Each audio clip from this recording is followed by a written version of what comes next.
Préparez-vous à plonger dans la moralité de votre monstre préféré, entre amusement et frisson. Bienvenue à l'hôtel Transylvanie. Nous allons classer tous les personnages de toute la série Hôtel Transylvanie, du plus gentil au plus maléfique. Comme toujours, nous commençons par les invités les plus agréables jusqu'aux plus maléfiques. Ces personnages sont les gentils. La médaille d'or de la bonté n'a pas été facile à attribuer, mais nous l'avons donnée à la légende Blobby. Dans un monde où la majorité des monstres sont étonnamment sympathiques, il y avait beaucoup de prétendants à la première place. Mais Blobby remporte la palme, ou plutôt la gelée. Il est toujours là pour aider, même quand on ne l'apprécie pas à sa juste valeur. Dans le deuxième film, les gars l'abandonnent littéralement au milieu d'un lac pendant des heures, et ne l'appellent que lorsqu'ils ont besoin d'un moyen de transport. Il se présente aussitôt sans hésiter quand on a besoin de lui. Tu dois partir maintenant. Si sa gentillesse ne suffisait pas, Blobby est aussi un excellent père. Lorsqu'il a un fils dans le troisième film, il s'en occupe très bien. Quand son animal en ballon éclate, il le remplace par un petit chiot Blobby, aussi adorable que mignon. En plus d'être père d'un enfant, il peut aussi faire office d'homme d'église, puisqu'il a célébré un mariage au début du film, ce qui laisse entendre qu'il est un ministre ordonné. Donc Blobby était la manifestation de tout ce qui est bon et Blobby dans le monde. Et je suis totalement partant pour qu'il célèbre mon mariage un jour. En deuxième position très proche, nous avons Winnie la louve-garou. La meilleure amie de Dennis et sa potentielle Zing, Winnie est l'une des joueuses clés depuis le premier film. Sa seule apparition là-bas était littéralement en tant qu'une des enfants loup-garou qui gardait encore un certain respect pour ses parents. À ce moment-là, elle a utilisé son odorat pour retrouver Johnny. Course en ville jusqu'à l'aéroport. À partir de là, elle est devenue une compagne fidèle pour Denis, jouant avec lui, restant à ses côtés quand il était contrarié et le protégeant de toute personne l'approchant sans la plus grande gentillesse. Et sur ce point, parlons de Denis. En tant que fils de Mavis et Johnny, ce petit garçon joue le rôle principal lors de sa première apparition, où Dracula le place à plusieurs reprises dans des situations terrifiantes et dangereuses pour voir s'il est un vampire ou un humain. Nous aborderons ces traits discutables plus tard, mais Denis est plutôt innocent. C'est un garçon gentil qui souhaite juste passer du temps avec sa famille, humaine ou monstrueuse. Il est également important de noter qu'il est prêt à aller très loin pour protéger ses proches, comme le montre l'éveil de ses pouvoirs de vampire et de chauve-souris lorsque Winnie est en danger. Le pire qu'on puisse reprocher à Denis, c'est de ne faire que des bêtises inoffensives d'enfant, comme tenter d'embarquer discrètement son chiot en croisière. Si c'est la pire chose que tu aies faite, tu t'en sors très bien. Juste hors du top 3, on retrouve Mavis Dracula, l'une des héroïnes principales de la série. C'est une vampire en âge d'aller à l'université, ou plutôt avec 100 ans de plus, qui veut explorer le monde au-delà du gigantesque hôtel de son père. Mavis est la preuve que, dans cet univers, les monstres ne sont généralement pas à craindre. Lorsqu'elle visite un village humain pour son 118e anniversaire, elle salue chaque personne qu'elle croise avec le sourire. Ce sentiment de compassion et d'acceptation est en quelque sorte le cœur de son personnage. Tu as mon âge? Bien sûr. Eh bien, quel âge as-tu? Que ce soit pour sa famille ou pour un employé de station-service quelconque. Je veux dire, vraiment. Quand on y pense, son amour pour Johnny a enclenché le processus qui a permis à Dracula d'apprendre lentement mais sûrement à accepter les humains, et en plus, pour que les monstres et les humains puissent vivre à nouveau en harmonie. Tout cela ne fait même qu'effleurer à quel point elle soutient son mari et son fils, qu'elle chérit tous les deux de tout son cœur. Et malgré toutes les erreurs absurdes que Drac a pu commettre, elle veille toujours sur lui aussi. Ce gars fait beaucoup de bêtises, mais sa fille n'en fait pas partie, car Mavis est un vrai trésor. Et la pomme n'est pas tombée loin de l'arbre non plus. Ensuite, nous avons Martha, la défunte épouse de Drac. Même si la haine de Dracula envers les humains est sévère, elle reste plutôt justifiée. Lorsque certains humains ont découvert qu'un couple de vampires vivait dans leur quartier, ils ont décidé que la seule chose logique à faire était de les assassiner. Martha était prête à sacrifier sa vie pour que Drac et Mavis vivent pleinement. Et elle a pensé encore plus loin. Elle a créé un livre d'histoire magnifiquement illustré sur son coup de foudre avec Dracula pour le 118e anniversaire de Mavis, afin de lui enseigner et de rappeler à Drac l'importance de chérir l'amour que l'on a la chance de trouver. Sur ce, passons à l'un des humains qui ont aidé à mettre fin au racisme entre les espèces, Johnny. Johnny est l'un de ces personnages du genre Patrick Étoile de mer de la première saison. Il est assez simple d'esprit, mais il lui arrive parfois d'avoir des éclairs surprenants de sagesse émotionnelle. Dans le premier film, il montre son meilleur côté en sacrifiant ses sentiments pour que Mavis ne souffre pas de son départ après sa fête d'anniversaire. Tu es un monstre, et je déteste les monstres. Mavis comprend tout de suite que c'est Drac, Mais cela montre aussi que Johnny sait privilégier les sentiments des autres. Cet aspect de son caractère reste constant dans les films, comme on le voit dans sa façon d'aider les autres à devenir plus gentil et doux. Mais même si Johnny est en fait la guimauve, il n'est pas sans défaut. Cela se voit surtout dans le dernier film Hôtel Transylvanie. Changement monstre. La machine de Van Helsing devient incontrôlable et transforme Johnny en un dragon mutant qui perd peu à peu le contrôle, submergé par la colère en découvrant que Dracula lui a menti sur la raison du refus de donner l'hôtel à lui et Mavis. C'était un moment difficile pour Johnny, mais sa colère était compréhensible et à un certain moment, il ne pouvait vraiment plus se contrôler. Cependant, il pouvait se contrôler lorsqu'il a décidé d'aider Dracula à mettre Dennis en danger dans le dos de Mavis pour qu'il puisse faire pousser ses crocs. Heureusement, sa médaille du centre Darwin l'a poussé à révéler le secret malgré tout. Même si c'est clairement quelqu'un de bien, c'est le premier personnage dont on puisse vraiment dire du mal. Donc il reste hors de notre top 5. Mais rassurez-vous, nous ne serions jamais assez sans cœur pour le séparer du sac à dos de Johnny. Certes, ce sac à dos ne parle pas, mais il est assez cher à Johnny pour qu'il le considère comme son témoin à son mariage. Je ne sais pas si Johnny a une raison sentimentale d'aimer autant son sac à dos, mais c'est plus drôle s'il n'y en a pas. Laissons comme ça. Étonnamment, Johnny n'est pas le seul humain dans la bonne catégorie. Voici les humains du Festival des monstres. Si Johnny et Mavis ont lancé le mouvement pour changer l'avis de Drax sur l'humanité, ces gars-là l'ont mené jusqu'au bout. C'est un groupe de passionnés de monstres qui, en rencontrant le vrai Dracula, l'aident à retrouver Johnny avant qu'il ne soit trop tard et le protègent du soleil. C'est une grande générosité envers quelqu'un qui est non seulement un vampire, mais aussi un inconnu pour eux. Il n'y a qu'une seule façon, blablabla. Je ne dis pas blé.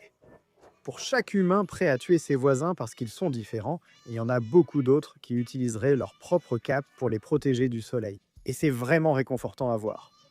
Dana, le réalisateur, est l'un des vampires les moins traditionnels de la série, mais il faut quand même lui accorder un certain mérite. En tant que moniteur principal du camp, il est fier de son travail et veille à la sécurité des enfants. D'accord. On se retrouve autour du feu de camp. En découvrant que Dracula avait détruit son camp et mis la vie de Dennis en danger sans savoir s'il était vampire, il s'est logiquement préparé à appeler les autorités. Vampire ou pas, avoir le courage de défier le comte Dracula lui-même, c'est plutôt noble. Alors bravo à toi, Dana. Il est peut-être moins bien classé que certains autres personnages, mais ne vous y trompez pas, Tinkles est un très bon chien. C'est aussi un très grand chien, ce qui, il faut l'admettre, le rend plus impressionnant qu'il ne l'est vraiment. Mais ce n'est pas grave. Ce chiot compense son imprudence par beaucoup d'amour et d'affection. Il reste aussi très coopératif du moment qu'il est bien nourri. À ce sujet, il mérite la médaille du péché de gourmandise. Bien que Tinkles soit amical, les clients les plus squelettiques devraient garder leur distance. Je veux dire, c'est carrément de l'horreur corporelle. On est au niveau de l'attaque des titans, là. Les pauvres. En parlant de squelettes, il faut qu'on fasse un clin d'œil à Skelettman. Comme il n'a pas de nom, vous devinez qu'il n'a pas un rôle majeur dans la série. Mais on voulait lui rendre hommage car il défend toujours sa femme. Que ce soit pour dire à un humain curieux d'éviter de toucher sa femme ou pour réprimander Dracula ayant accidentellement envahi sa douche, ce gars a un compte à régler avec quiconque manque de respect à sa femme. Et on respecte cela. Encore une entrée sans nom. Ensuite, il faut qu'on mentionne rapidement les employés poissons de la croisière. Issus du troisième film, ces gars-là sont plutôt simples. Ils souhaitent offrir à leurs clients une expérience agréable pendant la croisière, en restant à leur service et en répondant à leurs besoins. Un service client de qualité, c'est important, et même s'ils ne le font pas avec le sourire, enfin je ne pense pas que ce soit un sourire, ils le font avec beaucoup de politesse. Maintenant, tout le monde, applaudissez, donnez une main, un pied, une tête, et toutes les parties du corps que vous pouvez pour notre prochain personnage, Frankie. En tant que proche ami de Dracula, Frankie est un gars vraiment bien. Bien sûr, il est sous-entendu qu'il a un petit penchant pour le jeu et un ego un peu trop développé, pour lequel nous lui remettrons la médaille de la fierté Sinner. Dans le quatrième film, lorsque l'invention de Van Helsing le rend beau, il profite pleinement de cette nouvelle apparence. Quoi de neuf, les gars? Mais aussi imbu de lui-même qu'il puisse être, Frankie est le genre de célébrité qui traite toujours ses fans avec respect. Et en plus, il est toujours là quand ses proches ont besoin de lui. Il appliquera de la crème solaire sur le dos de sa femme alors que ses mains sont détachées. Enfin, terminons la section des gentils avec Murray la momie. De la même manière que Frankie, Murray est un type bien et un bon ami de Drax, dont les défauts ne vont pas vraiment au-delà des péchés ordinaires. Nous devrons remettre à Murray la médaille Sinner de la luxure simplement parce qu'il est assez dragueur avec les dames, même s'il les traite avec respect. Mais au bout du compte, Murray est un autre gars qui se mettra en danger pour ses amis, et même s'il a des défauts, Aucun de ces défauts n'est suffisant pour le faire basculer dans la neutralité. Mais cela étant dit, il est temps pour nous de passer au personnage dont la boussole morale est plus discutable. C'est la zone grise. Et nous commençons cette catégorie avec la douce moitié de Wayne, Wanda, le loup-garou. Elle n'est pas dans la zone grise à cause de méfaits flagrants, mais parce qu'elle compte parmi les personnages les plus indifférents. J'aurai toujours de la sympathie pour tout ce que Wayne et Wanda doivent gérer, vu à quel point leurs enfants sont turbulents, mais Wanda fait partie de ces mères fictives qui semblent parfois plus heureuses si elles n'avaient même pas d'enfants. Voici l'homme qui a détruit toutes les fanfictions à son sujet, avec une seule révélation de son visage, l'homme invisible. Tu te rappelles quand Internet s'est fâché contre ce film car il ressemblait à Mort Goldman de Family Guy? C'était le bon vieux temps. Comme Wanda, c'est l'un des personnages les plus indifférents de la série. Il est plutôt sympa, à part quelques blagues de temps en temps, même si c'est assez bizarre qu'il traîne la plupart du temps nu avec ses amis. Je viens juste de sortir de la piscine. L'eau est froide. Ne me juge pas. Il y a eu la scène dans Transformania où il était prêt à laisser Blobby derrière dans un bateau qui coulait pour se sauver. Ce qui serait la deuxième fois où il a failli être impliqué dans le sort de Blobby dans la série. Pas cool morte, enfin, l'homme invisible. Mais parlons des têtes réduites. Peut-être plus que n'importe qui d'autre dans ces films, elles incarnent vraiment l'expression « je fais juste mon travail ». Au lieu des panneaux « ne pas déranger », Dracula préfère utiliser des têtes réduites impertinentes. C'est toi, content que tu aies pu venir. D'un côté, ils te vanneront sans hésiter, mais de l'autre, ils te remettront direct à ta place si tu fais quelque chose de mal, surtout si ton nom rime avec mon Dracula. Ensuite, une brève mention pour les parents de Johnny. Pense à ce genre de gens que tu as déjà croisés, pas vraiment pleins de préjugés, mais moins ouverts d'esprit qu'ils ne le pensent. Voilà, c'est eux. Ils sont généralement sympathiques, sauf pour les quelques remarques acerbes de Linda. Dire que les humains sont normaux est un peu insensible, mais ils essaient d'accueillir Mavis dans la famille et de lui faire sentir qu'elle est la bienvenue, même s'ils sont parfois maladroits. Il y a beaucoup de pères dans Hôtel Transylvanie, mais aucun n'a autant de pain sur la planche que Wayne le loup-garou. Wayne est le père de... Il a beaucoup de bébés louveteaux. Comme Wanda, il est naturellement épuisé par eux, au point qu'il semble déçu lorsque le personnel de la garderie dans le 3e film lui dit qu'il va effectivement récupérer ses enfants à la fin de la journée. Même s'il a du mal à élever ses enfants, il reste au fond un type bien, toujours prêt à aider Dracula et ses autres amis, quoi qu'ils aient besoin. Bien sûr, il y a ensuite la question de savoir pourquoi il se trouve dans la zone grise, ce qui ramène à sa famille. Dans Transformania, transformé en humain, il en profite pour se cacher de ses enfants et laisse volontairement sa femme gérer tout le travail. Même si c'est sa seule vraie faute dans tous les films, cela remet en cause ses valeurs familiales et lui vaut la médaille du pêcheur de paresse. Les loups-garous auraient peut-être besoin d'une thérapie de couple après cet incident. Maintenant, sans plus attendre, lâchons un gros blas pour le personnage principal lui-même, le comte Dracula. Drac était un personnage complexe à jouer, faisant partie de ceux qui ont à la fois de nombreux atouts et inconvénients. D'un côté, Drac est l'un des monstres les plus altruistes de la série. Il a construit l'hôtel pour protéger Mavis et la communauté des monstres, espérant offrir un refuge sûr contre l'humanité. Malgré ses préjugés envers l'humanité, il change d'avis et les accepte lorsque Mavis tombe amoureuse de l'un d'eux, comprenant que ni les humains ni la vie ne sont si mauvais. Il a réalisé de nombreux actes généreux, sauvant même Abraham Van Helsing d'une chute mortelle dans le 3e film, bien que ce dernier ait tenté de le tuer pendant plus d'1 siècle. Malheureusement, Drac est un personnage dont les bonnes actions sont presque annulées par les mauvaises. Il a un sérieux problème avec le mensonge et est prêt à aller très loin pour éviter le changement. C'est un facteur dans 3 des 4 conflits majeurs des films. Du lavage de cerveau de Mavis pour la rendre hostile aux humains, au mensonge sur les raisons du refus de transmettre l'hôtel à elle et Johnny, jusqu'à son comportement dans le 2e film, incluant la mise en danger d'enfants et la destruction de biens. C'est une tour très dangereuse. Vous avez de la chance qu'on n'appelle pas les autorités. Il se rattrape toujours pour ses méfaits, mais le fait qu'il soit constamment prêt à mentir et à mettre en danger ses proches à des degrés divers dans chaque film nous empêche de le classer plus haut. Ensuite, nous avons Eunice, la moitié pas vraiment meilleure de Frankie. En tant qu'épouse de Frankie, elle doit supporter toutes ses pitreries. On ne peut donc pas lui reprocher d'être fatiguée. Le souci, c'est qu'elle l'est bien plus que ça. Chaque fois qu'elle apparaît à l'écran, on peut parier sans risque qu'elle va râler après Frankie ou l'un de ses amis à propos de quelque chose. Ils sont féroces et ils sont très bruyants. Ce n'est pas une mauvaise personne, loin de là, mais elle fait juste un peu sa vie, vraiment. S'il y a un personnage ou un groupe de personnages à qui l'expression d'enfer casse sa tête convient encore mieux, ce sont définitivement les bébés loups-garous. Ces créatures sont des bêtes féroces et irréfléchies. En d'autres termes, ce sont des tout-petits.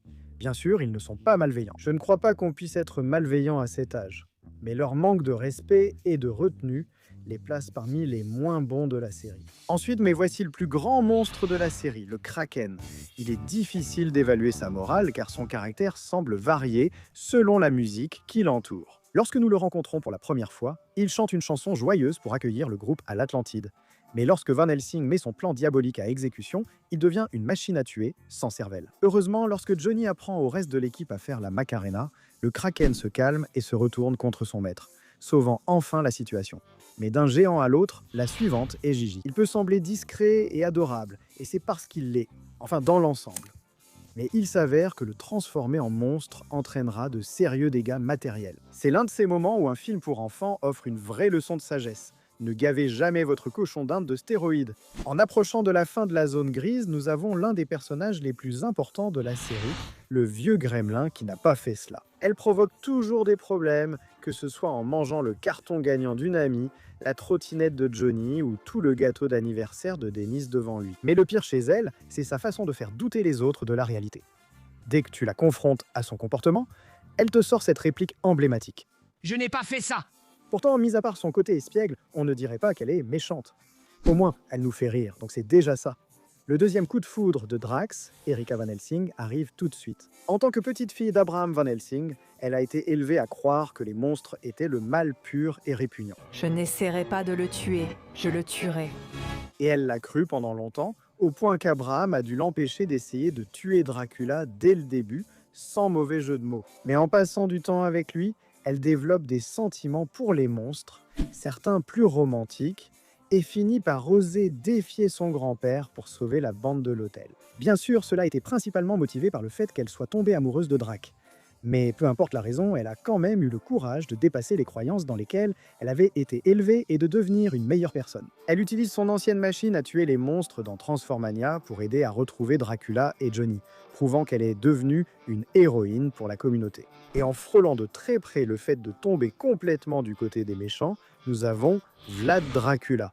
Et quand je dis de très près, c'est vraiment de très près. Ces préjugés font paraître Drax absolument agréable et inoffensif en comparaison. Et même sans prendre cela en compte, il était plus que prêt à traumatiser Johnny pour l'aider à faire pousser ses crocs. C'est vraiment une action cruelle, mais à son crédit, une fois qu'il se rend compte à quel point il a bouleversé Dennis et Mavis, il éprouve de vrais remords et aide à retrouver le premier. Il prouve qu'il a changé d'avis à la fin lorsqu'il empêche de justesse Bella de tuer Johnny, le menaçant de ne plus jamais s'approcher de lui ou de sa famille. Et si cela ne suffit pas, il a aussi des mouvements de danse incroyables.